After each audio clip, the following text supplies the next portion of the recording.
સાબરકાંઠાના પ્રાંતિજના સલાલમાં detergent powder અને urea ખાતરથી દૂધ બનાવતી ફેક્ટરી ઝડપાઈ। ડિટર્જન્ટ પાવડર અને યુરિયા ખાતર સાથે પામોલિન તેલ, સોયાબીન તેલ, કોસ્ટિક સોડા અને દૂધ પાવડરનો ઉપયોગ કરવામાં આવતો હતો। સ્વાસ્થ્યને હાનિકારક દૂધ તૈયાર કરીને પેકિંગ બજારમાં વેચવામાં આવતા હતા। પોલીસે દરોડા દરમિયાન ફૂડ એન્ડ ડ્રગ વિભાગને સાથે રાખી કાર્યવાહી કરી।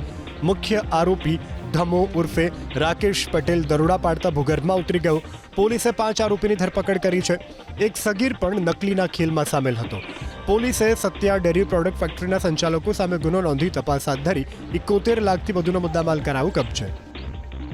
1700 થી 1800 લીટર જેટલું દૂધ જે છે એ પર ડેનું વેચવામાં આવતું હતું અને તેના જે રેકર્ડ છે તેની ખરાઈ કરતા પ્રાથમિક દ્રષ્ટિએ એવું ધ્યાન પર આવેલ છે કે આશરે 300 લીટર જેટલું સાચું દૂધ ખરીદવામાં આવતું હતું અને ત્યારબાદ તેની અંદર આ પ્રમાણે ભેળસેળ કરી તેને કન્વર્ટ કરી મેં આપણે અગાઉ કહ્યું એમ 1700 થી 1800 લીટર જેટલું દૂધ ટોટલ બનાવી અને અલગ અલગ ગામોમાં વેચવામાં આવતું હતું।